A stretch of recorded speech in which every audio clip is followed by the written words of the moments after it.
Hello, everyone. It's lovely to see people from all around the world. That's the beauty of ISSOTL, and we're just really happy that we're able to meet online. I was just saying to my mom this morning, who's in Canada as well, Godstead, that it's been exactly 2 years since I've seen her because she was at the last conference with me, so it seems like a long time ago. But welcome to everyone. This morning for us, or during this presentation, we're actually going to do a little bit of a research project, and we're asking you to be a part of that research project with us and share your thoughts on the information that we're going to share with you. You can click on that QR code that you see on the screen, or there's a link now in the chat and the questions that you can click on, and there'll be some information there about our project. You can see that we're a multidisciplinary and also a multinational team, Australia, England, the US, and Canada. Unfortunately, our Canadian colleague won't be able to join us today, nor will Lisa Hatfield, but Nina is actually teaching at the moment, and as soon as she's finished, she's going to pop in to the session as well. Can someone let us know if you were able to click on that QR code, or just give us a thumbs up if you were able to do that? Well, I think if you hit the hide of the app.canopy.com is sharing your screen, because that's covering the QR code a little bit. Sorry, excuse me. Is that better? Yeah. Great, thanks, Gazda. So that's working. I'm going to move to the next slide, if that's okay, Earl. And the information is there again. On the left-hand side, there's a QR code that gives you information about the research project and gives your consent. And on the right-hand side, there's a QR code asking you for your contextual information, just where you're located, what you teach, just some demographics about you. So as you're doing that, in Australia, when we meet in a group, we always acknowledge country. And so I just want to take a moment to do that. Corinne and I are both on Darwell Nation, the Darwell land of the Wadi Wadi people. So we pay our respects to the traditional custodians of the land, the Wadi Wadi people of the Darwell Nation, and all elders past, present, and emerging.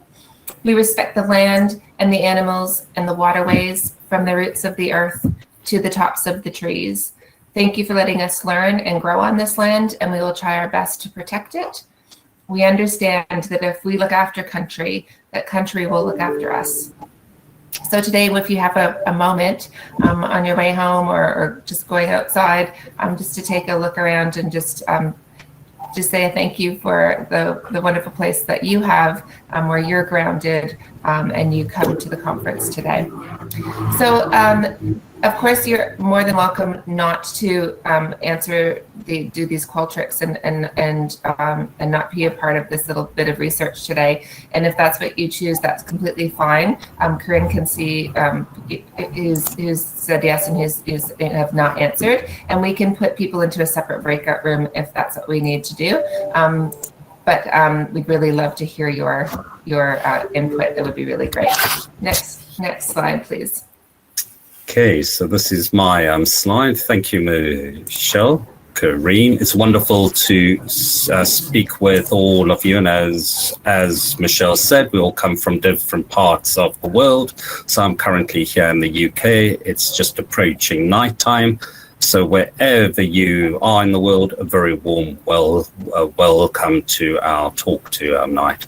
So what we're aiming to achieve in the next few minutes is to give you an insight into our work by talking about our stories and really trying to speak about the creation of a model called the T-shaped model and what that means in terms of SoTL and possibly the future of SoTL. So each of us on the panel will talk about our stories of how the model emerged, but more importantly, how we apply it and how it's being used.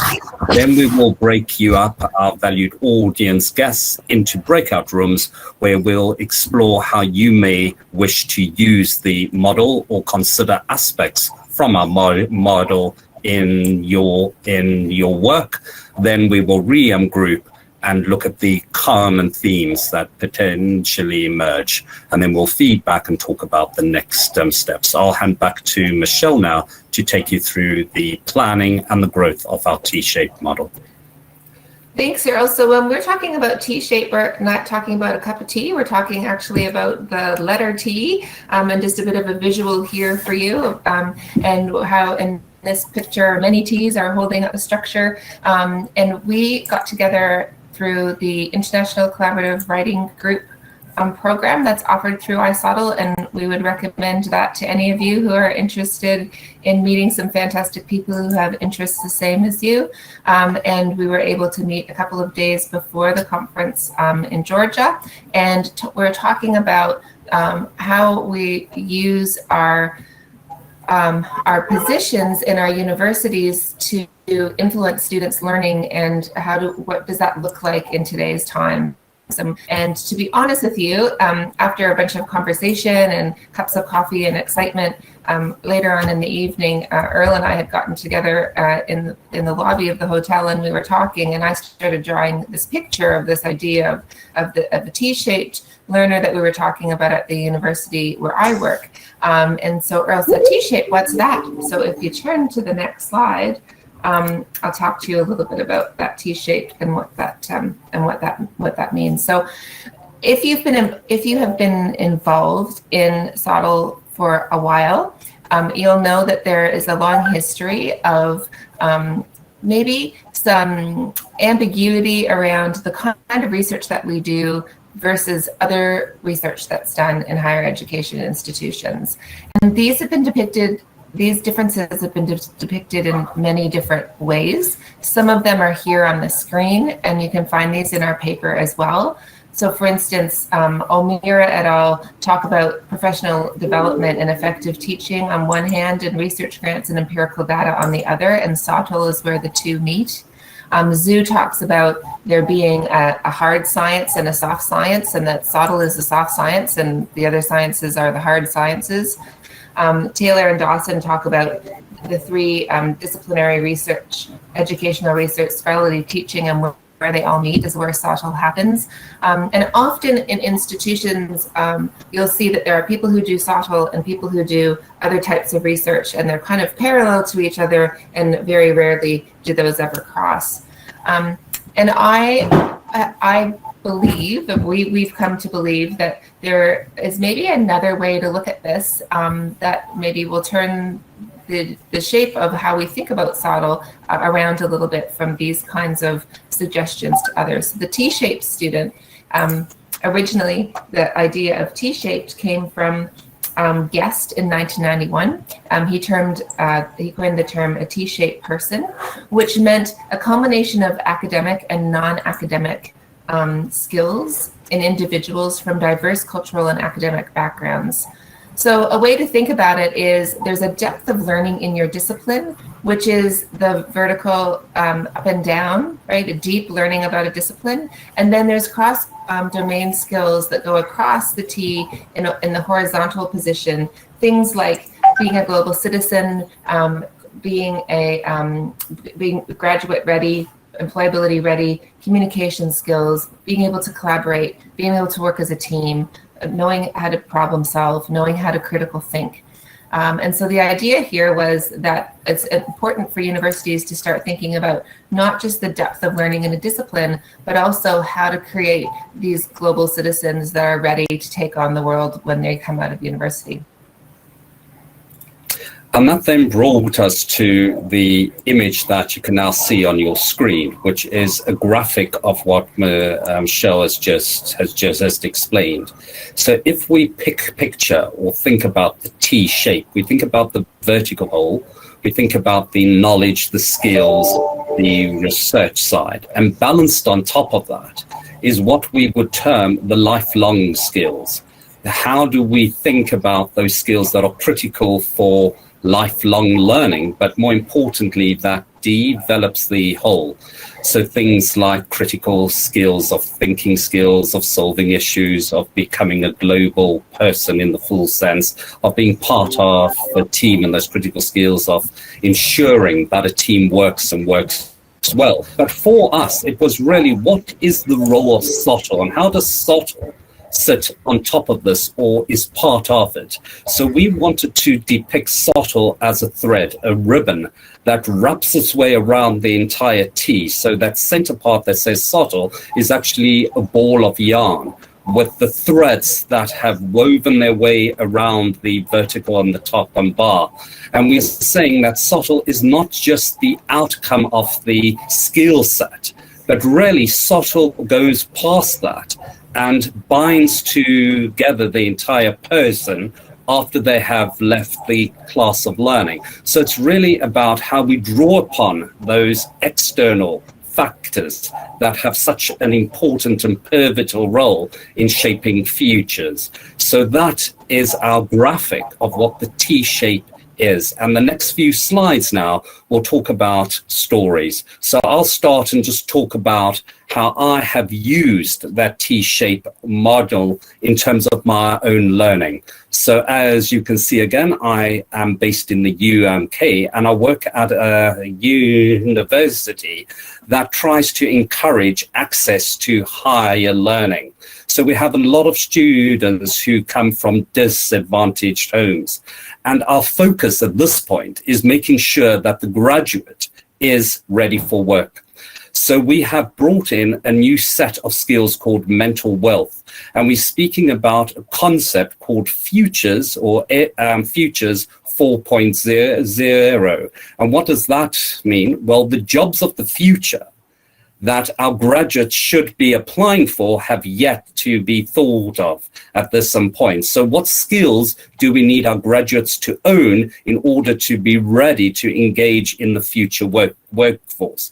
And for us, the T-shape is that key factor where we don't just churn a student out, just giving them the knowledge arm, but really it's a concept of how we turn them into a citizen capable of coping with the demands in terms of the future. How do we invite and also use that understanding of their global view of graduates becoming better people in their future lives, the compassionate part, but more importantly for us, the T-shape is moving beyond the content to embrace cultures and caring. And that is how we are now using that to influence the way that we work and think about what graduates are able to achieve. I'll hand back to Michelle for her story.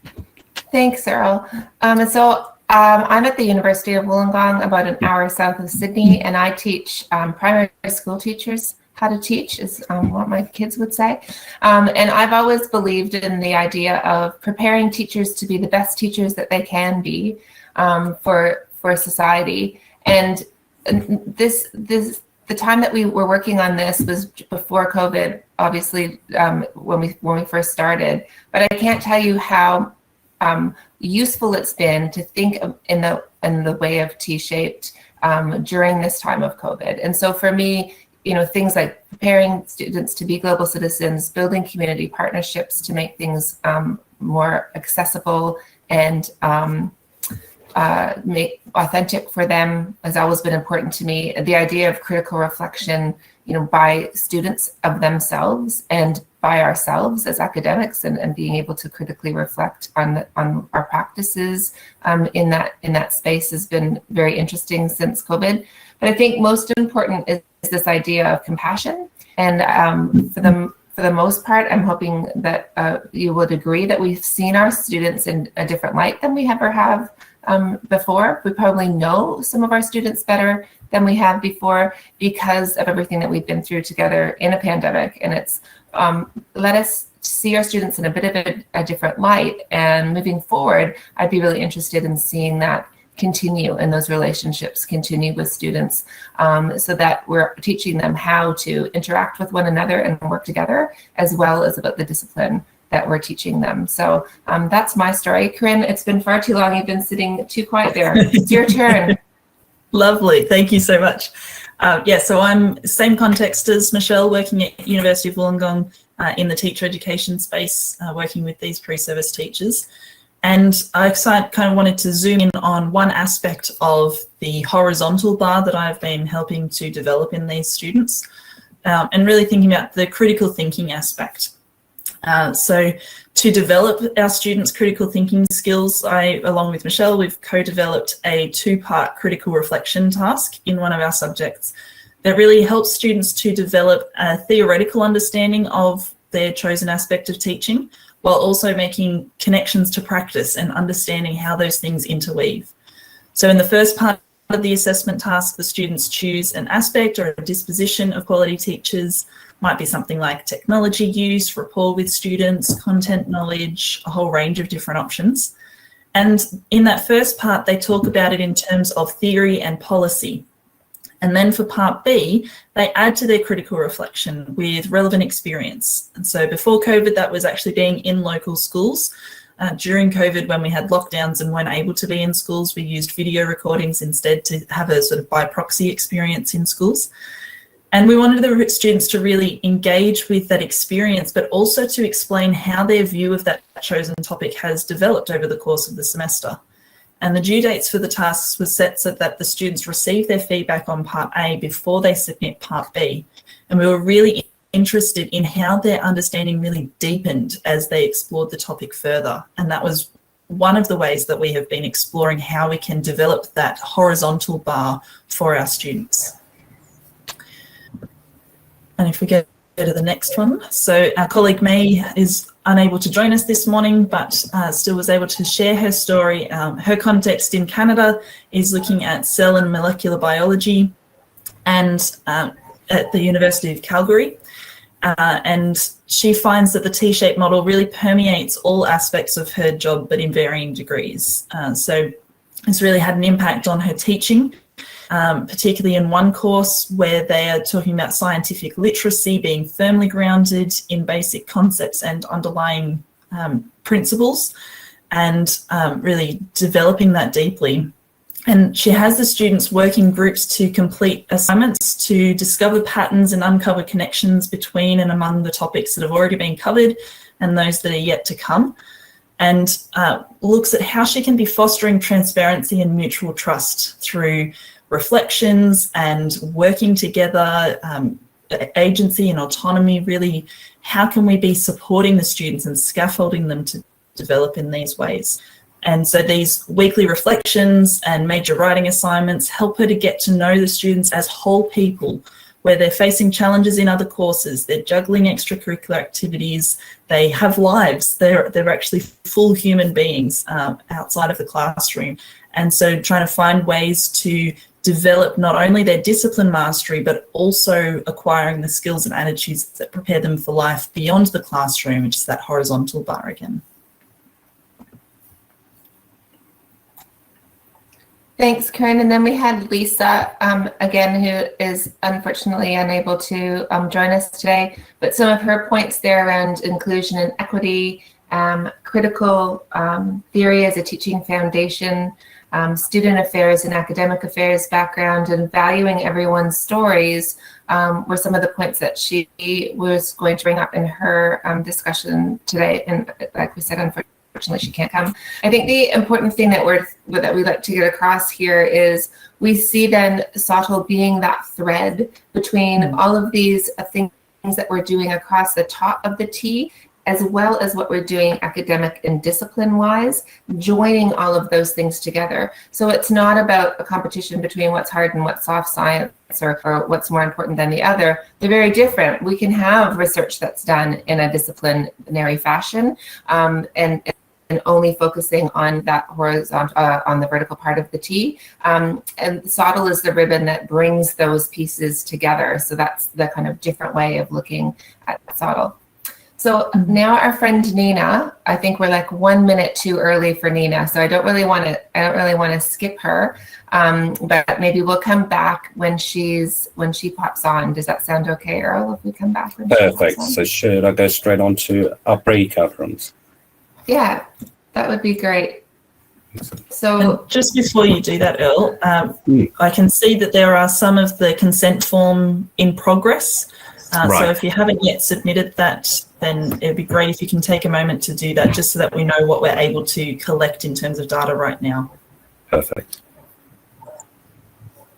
So just give people a minute to do that. Sure. And so some of the things that we'd like you to think about when, do we still want to do a breakout room? Earl, I'm just wondering, we've got 1, 2, 3, 4, 5 people. Yeah, let's do 2. Unless in fact we just do one room and we return to the main room with a few of us. That may be a better bet at this point if there's just 4 in. Yeah. And here's Nina coming in right on cue, so we'll just let her. Just 1 second, Josephine, because I think Nina's just come in. Nina, can you hear us? Yay, hello. You're right on time. We just got to your slide.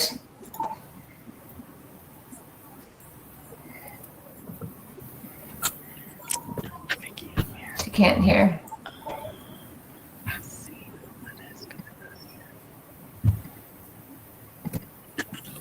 No, that's okay. We'll give her a second. So could we bring up those prompts again one more time, Earl, and we'll see. So these are the kinds of things that we were hoping to discuss with you now that you've seen the T-shaped model. You've just heard about it. You've just seen SoTL being represented as a ribbon that entwines around the T-shape. What resonates with you? What is unclear? Does this make sense to you? Can you see connections between this model and the way that you work and the work that you do? How could you be implementing or applying the T-shaped model in your own setting? And would you consider using it or talking about SoTL in the way of a T-shaped model? Yes or no? And so we don't have to answer all of these questions. We were just really interested to hear what you thought and what comes to mind, and how you have been able or not been able to connect with this idea. So that's when we talk about gathering data, that's all that we wanted. We wanted your opinion, to hear how you connect to that. So how are you doing with consent forms, Corinne? Let me just refresh the page. Yeah, we're just waiting for one more. Perfect. And Josephine, how are you feeling about doing the breakout rooms? What if we just want one breakout room and one main room? Do you know how to do that, Josephine? To have a breakout room, it will mean that all of us will have to move there because we have to keep the main session still running. Otherwise, it would go off. So I think we would have to do everything here since we're just 4.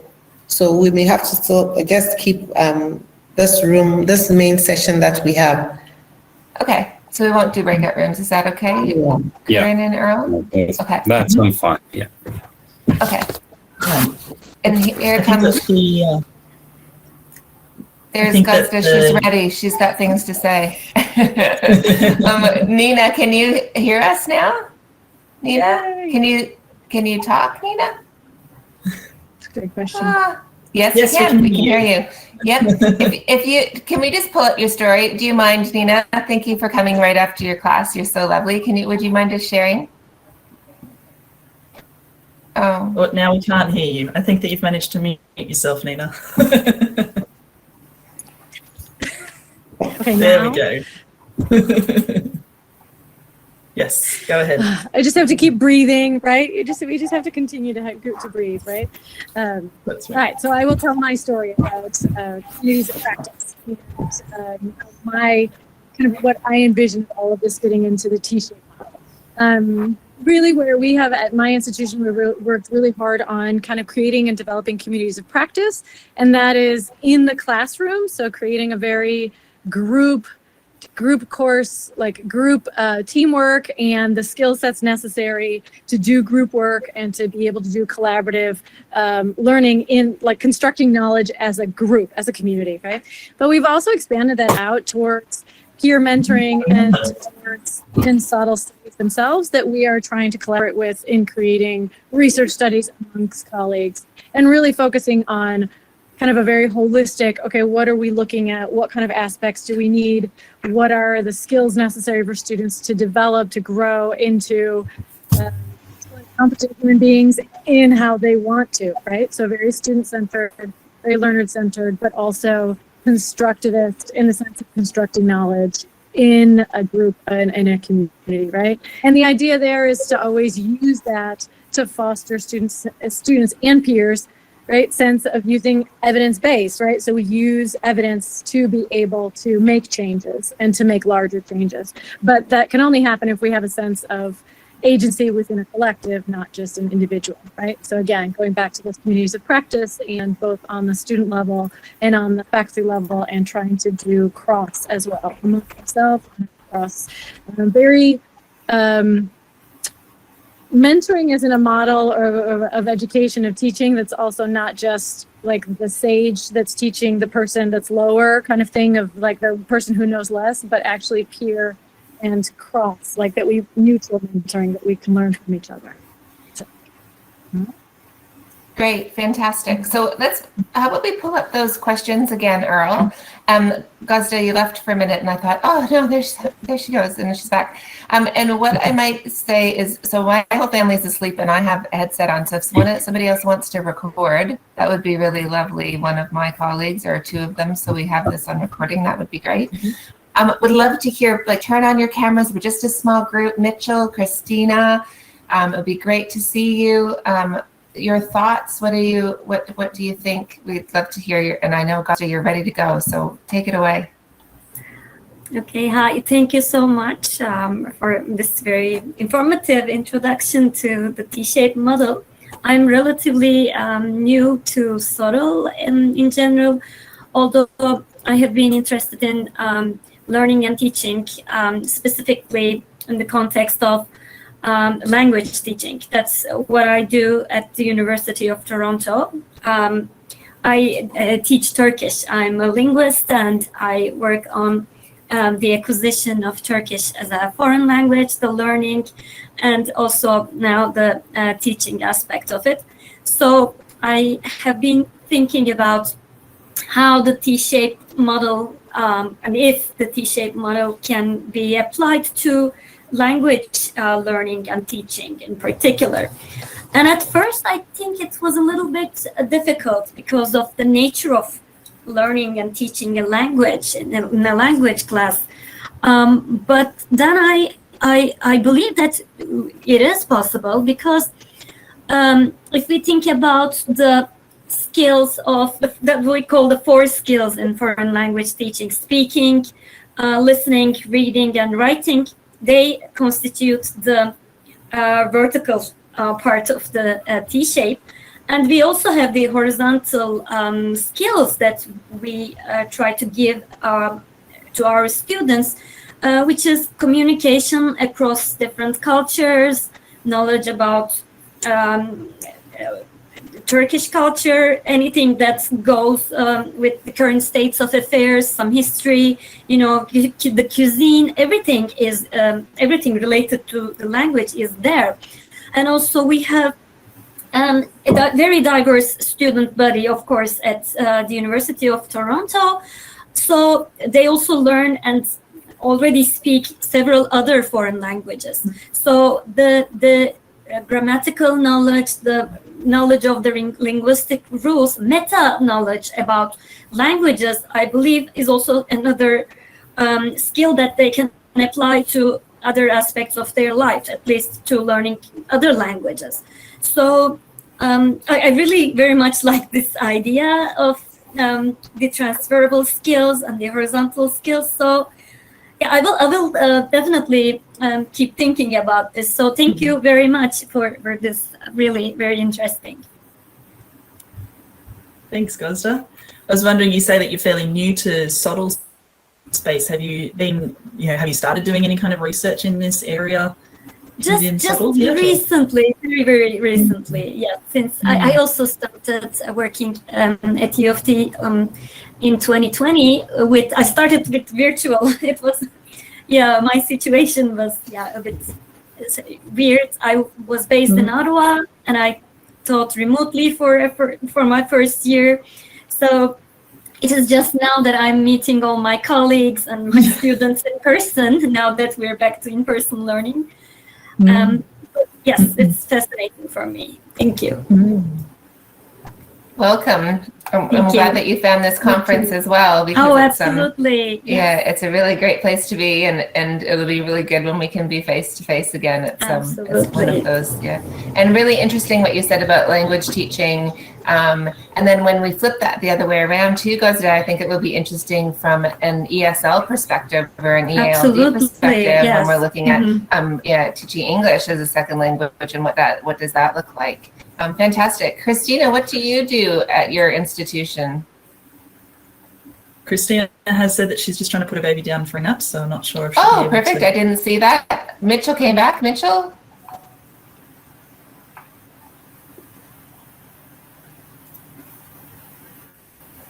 Mitchell, if you think that you're chatting to us, you're muted at the moment. Oh, no, just trying to. Get his thoughts together this early in the morning. Have you had coffee yet, Mitch? No, all good.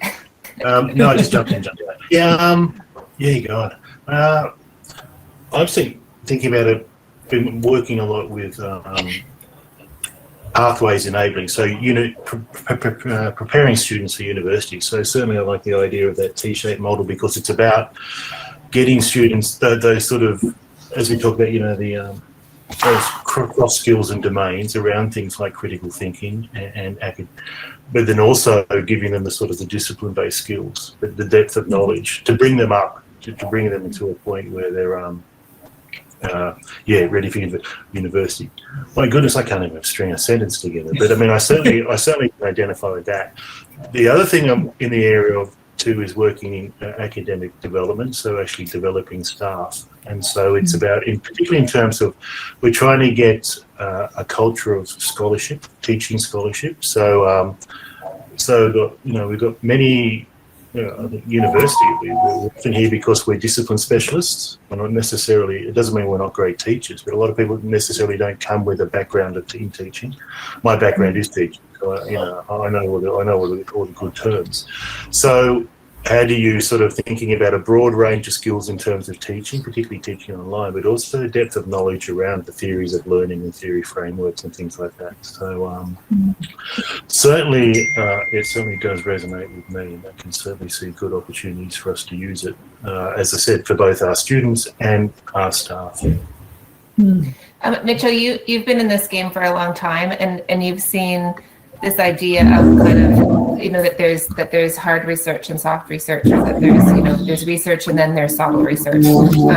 And so does it make sense that the ribbon is SoTL that wraps those things together, the way that we approach it, the way that we teach things? So it doesn't need to be a competition. It can be just a movement that we all do. I think so. I mean, I like that idea of the ribbon, or the golden thread, the theme that pulls everything together. I mean, I think that's really nice, because it also, in my institution, I suppose, in similar in other institutions, it's that competition between teaching and research, and there's always that idea that if you want to get ahead, do your research. The teaching, and so how do we bring up teaching and research on par with each other? And what I argue with my colleagues, go, all right, if we want to have teaching considered on the same par as research, we need to apply the same research principles to our teaching and make sure it's valid, reliable, robust. We need to make sure it's evidence-based, built upon solid theoretical frameworks. Now I'm warming up, and making sure it's open to things like critique and peer review. So if we want, and so I think that's a nice nexus between the teaching and research is the SoTL. Where we actually do engage in scholarly practice, making sure the decisions we make, the ideas we make, and everything we do. Everything we do as teachers is a little mini experiment. If I have an extra bulletin board here, if I change the assignment to make it more collaborative, what will happen? So we're doing the research. We're making, we're having a hypothesis, we're setting up the conditions, and we're looking at the results, and then we're evaluating it and then building it. And that's why often, the action research model is such a good one, because it's each thing. So everything we do in our teaching is essentially a research product. Let's drop it in within a robust research methodology, and then we can have those conversations and say, well, yeah, our teaching's on par with research because we're using the same theoretical frames are using the same rigor, we're applying the same levels of critique that we would for research. I think that's a way to bring us up to level between teaching and research. I don't. Oh, sorry, Earl. Yeah, go ahead. I was just you go ahead first. No, that's fine. I'm speaking. I was just going to say, from an Australian perspective. So there's 3 Australians here. Yeah, from an Australian perspective, this idea of research versus teaching, and how do we put them on par, and how do our institutions look at them so that they're more evenly regarded. I think that COVID has changed this in some way. For the first time in like a decade, I've had my head of school come to me and say, Michelle, now's your time.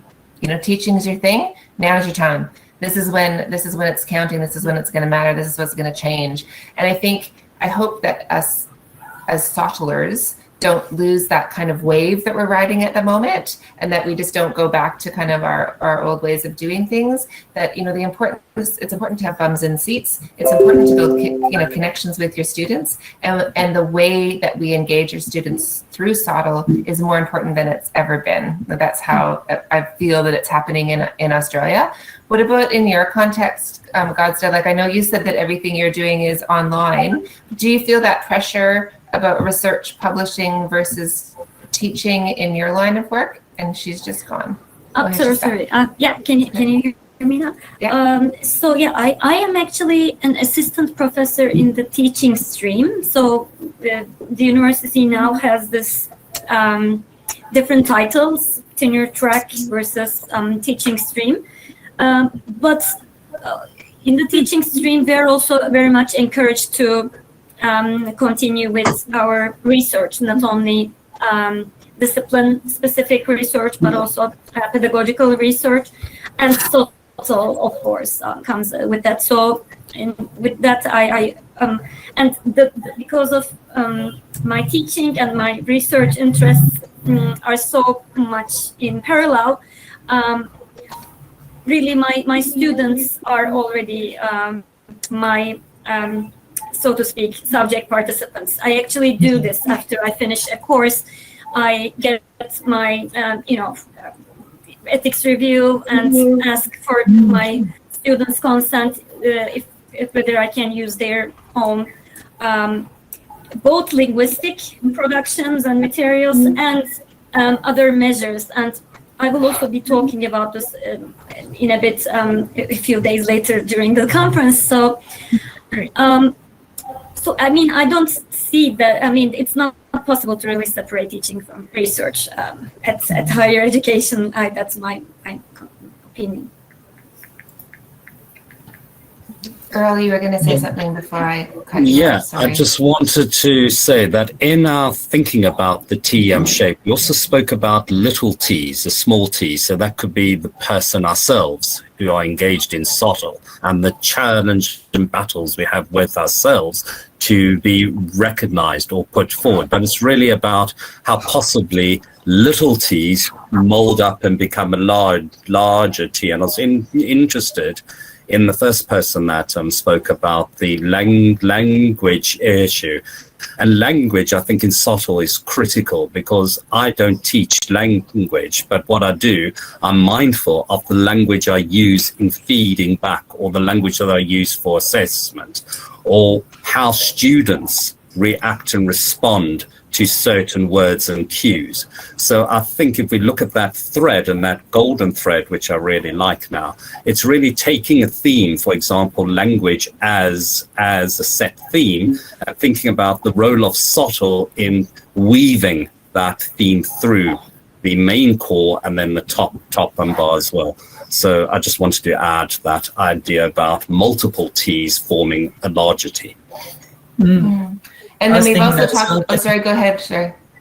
When Mitchell was talking about how he's doing it with his students, but also with the academics that he's working alongside, we're seeing everyone as learners, and sort of having that broader perspective of that, to kind of whatever aspect of the university setting you're working with, whoever your learners are, you're still having that horizontal and vertical arms of the T with anyone. We also have tossed back and forth the thought of a university being a T-shaped community. that everyone is part of that, you know, and that we're all looking at developing not only our strengths in the vertical, but also the horizontal as well. And if you do take a look at our paper, Gazes and Mitchell and Christina, you'll see, you know, that it's kind of historically something that has been brought up, but not really brought to the forefront in a university setting. And so, you know, the argument is maybe we need to be thinking about this a bit more. Other comments? Nina, did you have anything you wanted to add? Oh, here's Mitchell. He's waking up. You know, I mean, I like your point about, you know, I think that it's the best time for us than ever before. I'm just thinking about many of the people, and my colleagues at my institution in key positions, like, you know, chairs of teaching and learning committees, associate deans teaching and learning, chairs of curriculum committee, are all coming from a strong teaching and scholarship background. We've got a lot of our people in that places are now sort of national teaching award winners. So it's very much, I'm seeing those winds of change in my institution as we've got those excellent teachers actually coming up through the ranks and now in positions around leadership positions, particularly in teaching and learning. And that's certainly changing the context of my institution. Do you think that's happening in the States too, Nina? Yeah, I mean, I have to say that I work in an incredibly privileged place because SoTL is very much a part and parcel of our like P&T process. Like SoTL is considered on par with our disciplinary publications and things like that. So, and we do also, Mitchell, I would say the same exact thing. We have key people who over the years have been in very key positions that have been very strong proponents of teaching and scholarly teaching and all of these kinds of things, and making distinctions of how we can do it better and using evidence to make decisions about our teaching and all these kind of things, mainly about our students learning, right? So I do think that, I think in the United States, we definitely have structures of institutions that are very different, right? I'm at a teaching institution, at a liberal arts institution that's very different at a PhD granting institution, right? Where they're teaching is not really, right? It's not part of the promotional package. But I think these discussions always provoke issues, like they keep on, in me, right? They keep on making me think about transfer, right? Like, how do we really help students, right? We're trying to integrate and transfer all these skills from all these different areas and develop them. And like, how do we integrate them in that, right? And then is the difficulty of doing research on it, right? Like, how do you parse out that thing is that thing, right? When you design a study to be able to study it, right? So that's the kind of the struggle for me is in teaching this kind of much more expanded notion of learning.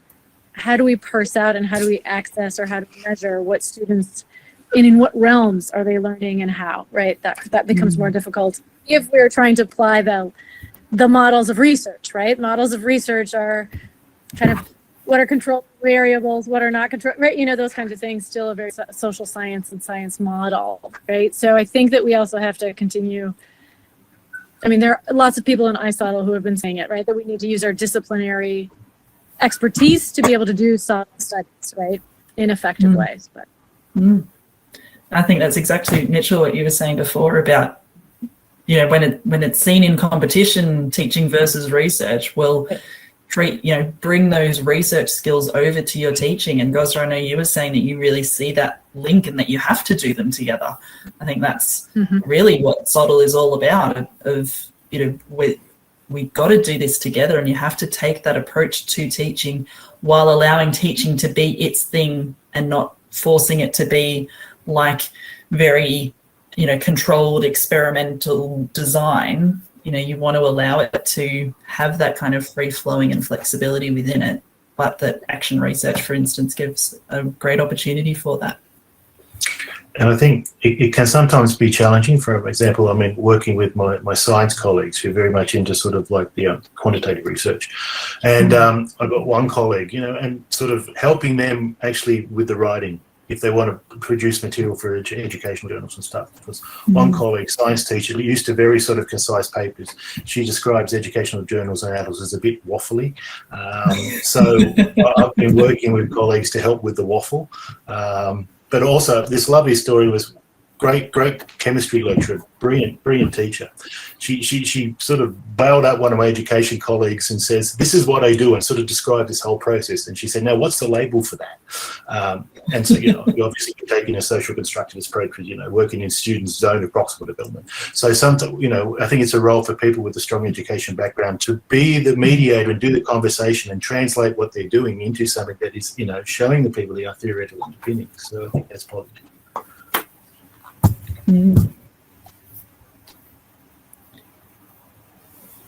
Michelle, you're muted at the moment.